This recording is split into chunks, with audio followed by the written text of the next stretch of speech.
બનાસકાંઠા જિલ્લા વિભાજનને લઈને ઉકળતા ચરુ જેવી સ્થિતિ। દિયોદરમાં ઓગળ સમિતિના નેજા હેઠળ શરૂ થઈ મહાસભા। દિયોદરને જિલ્લો બનાવવાની માંગ સાથે આજે મહાસભા। મોટી સંખ્યામાં મહાસભામાં ઉમટ્યા દિયોદર તાલુકાના લોકો। દિયોદરના આઝાદ ચોકમાં મહાસભામાં લોકો ઉમટ્યા। સૂચિત ઓગળ જિલ્લા સંકલન સમિતિના નેજા હેઠળ બેઠક મળી। જિલ્લા કોંગ્રેસ પ્રમુખ ભરતસિંહ વાઘેલા સહિતના કોંગ્રેસના આગેવાનો પહોંચ્યા। બેઠકમાં આવનારા દિવસોમાં કાર્યક્રમની રણનીતિ ઘડવામાં આવશે। જિલ્લા વિભાજનને લઈને 3 તાલુકાઓમાં જબરદસ્ત આક્રોશ। ધાનેરા, કાંકરેજ અને દિયોદરમાં સરકારના નિર્ણયથી ભભૂકતો રોષ। ધાનેરા, કાંકરેજની થરાદ જિલ્લામાં ન સમાવવા માંગ। દિયોદરને જિલ્લા મથક જાહેર કરવા પણ દિયોદર તાલુકાના લોકોની માંગ। દિયોદરને જિલ્લો જાહેર કરો તેવી માંગ સાથે આજે ઓગળ સમિતિ દ્વારા અહીં મહાસભાનું આયોજન કરવામાં આવ્યું છે। ખાસ કરીને સમિતિના સભ્યો છે મારી સાથે સીધી વાત કરવાનો પ્રયત્ન કરીશું। આજે ઓગળ સમિતિ દ્વારા મહાસભાનું આયોજન શું કહેશો?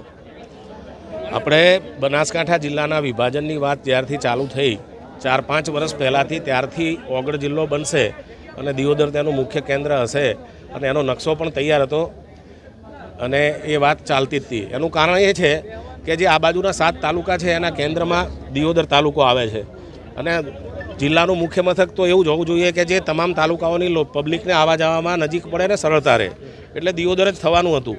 અને દિયોદર થવા બાબત એના 2 પ્રમાણ એવા આપું છું કે બનાસકાંઠામાં આ રહી બનાસ ડેરીનો સૌથી મોટો પ્લાન્ટ છે, એશિયાનો સૌથી મોટો, એ દિયોદરમાં સ્થાપ્યો છે, બરાબર। જો એ વખતે ક્યાંક મગજમાં બીજું ચાલતું હોત તો આ ડેરીનો પ્લાન્ટ અહીંયા ના હોત। તો જ્યારે ડેરીનો પ્લાન્ટ અહીંયા આવ્યો છે ત્યારે એ વસ્તુ તો આપણે સાબિત થઈ જાય છે કે એ વખતે ભવિષ્યમાં જિલ્લો દિયોદર બનવાનો હતો એવું સરકારના મગજમાં ચાલતું હતું અને સહકારી આગેવાનોના મગજમાં ચાલતું હતું। બીજું એવું ઉદાહરણ છે કે આ કોર્ટનું બિલ્ડિંગ જે દિયોદરમાં બન્યું છે 12 કરોડના ખર્ચે કોર્ટનું બિલ્ડિંગ બન્યું છે। 4 માળની કોર્ટ છે ને એક માળ ઉપર 4-4, 5-5 કોર્ટો છે। એવી કોર્ટની જરૂર તો ત્યારે જ પડે કે આખી જિલ્લાની તમામ પ્રકારની કોર્ટો અહીંયા ચલાવવાની હોય તો જો આ ન થવાનું હોત તો સરકાર આવડું મોટું બિલ્ડિંગ ના બનાવત, 1 માળનું બિલ્ડિંગ બનાવત। એટલે સરકારના મગજમાં તૈયાર હતું, ઓગળ જિલ્લાની આખી ફાઇલ તૈયાર હતી, પણ કોઈ રાજકીય સમીકરણ બદલાતા આપ સીધી ઓગળનો જે ચાન્સ ને દિયોદરની જે પબ્લિકનો જે ચાન્સ હતો એ વસ્તુ ટ્રાન્સફર થઈ ગઈ થરાદમાં। એટલે અમને એવું ફીલ થાય છે કે આ અમારો હક છે, અમારા મોઢાનો કોળિયો દિયોદરની પબ્લિકના હાથમાં આવેલો કોળિયો છીનવીને કોઈ લઈ જઈ રહ્યું છે અને લઈ કઈ રીતે જઈ રહ્યું છે કે ઊંધી દિશામાં છેવાડાના ગામે કે જ્યાં જવા આવવામાં બી લોકોને તકલીફ થાય, શાંતિ સલામતીનું પણ જોખમ। ક્રાઇમ રેટની વિચાર કરો તો શાંત સલામત વિસ્તાર તરીકે આખા જિલ્લામાં દિયોદર તાલુકો સર્વશ્રેષ્ઠ છે।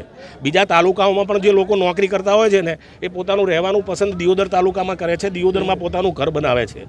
તો આજે એ વસ્તુની જે અન્યાય થયો છે અને આયેલો કોળિયો ઝૂંટાઈને જાય છે એ વસ્તુને પાછી લાવવા માટે, વિરોધ કરવા માટે અને સરકાર સમક્ષ માગણી પહોંચાડવા માટે આજે જંગી જાહેર સભાનું અમે અહીંયા આયોજન કરેલ છે। અને આ આયોજનમાં 5 તાલુકાની 6 તાલુકાની પબ્લિક અહીંયા ભેગી થઈ છે, 5-6 તાલુકાના આગેવાનો અહીંયા હાથે થયા છે અને તમામની એક જ માગણી છે કે ઓગળ જિલ્લો જાહેર કરો તો આખા જિલ્લામાં કોઈ જ જગ્યાએ વિરોધ નહીં થાય અને સહર્ષ આનંદભેર આખા જિલ્લાની પબ્લિક આ નિર્ણયને સ્વીકારી અને સરકાર માટે બહુ સારો પ્રતિભાવ ઊભો કરશે।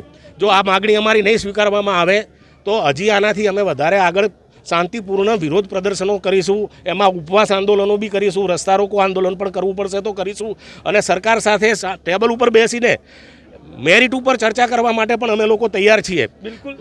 અને એક જ વાત હજી કહું છું કે આ જે આખું અમારો વિરોધ પ્રદર્શન છે એ ઓગળ જિલ્લા સંકલન સમિતિ દ્વારા કરવામાં આવેલ છે।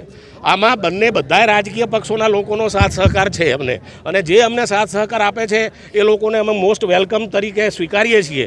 એટલે આ સામાન્ય પબ્લિકનું આંદોલન છે, જન આંદોલન છે, કોઈ રાજકીય પક્ષનું કોઈ આંદોલન નથી, એ વસ્તુની પણ નોંધ લેવાવી જોઈએ। બિલકુલ, બીજા પણ મારી સાથે આગેવાન છે। જિલ્લો જાહેર કરવામાં નથી આવ્યો, થરાદને કરવામાં આવ્યો છે। થરાદમાં એક રાજકારણને લીધે જ આ જિલ્લો જાહેર થરાદ કરવામાં આવ્યો છે અને દિયોદર સેન્ટર છે, દિયોદર આજુબાજુ થરા, ભાભર, લાખણી, ભીલડી સબ સેન્ટરમાં દિયોદર આવે છે। દિયોદરને જાહેર કરવામાં આવે એવી મારી નમ્ર વિનંતી છે। નહીંતર અમે ભારેથી ભારે આંદોલન કરીશું, ભૂખ હડતાલ ઉપર ઉતરીશું, બધું કરવા અમે તૈયાર છીએ। કોઈ પણ રીતે ઓગળ જિલ્લો જાહેર થવો જોઈએ એવી અમારી માગણી છે। જો માંગ છે કે દિયોદરને ઓગળ જિલ્લો જાહેર કરવામાં આવે તેવી માંગ સાથે હાલ તો મહાસભાનું આયોજન કરવામાં આવ્યું છે। વસંત તિરગર, ABP અસ્મિતા, બનાસકાંઠા।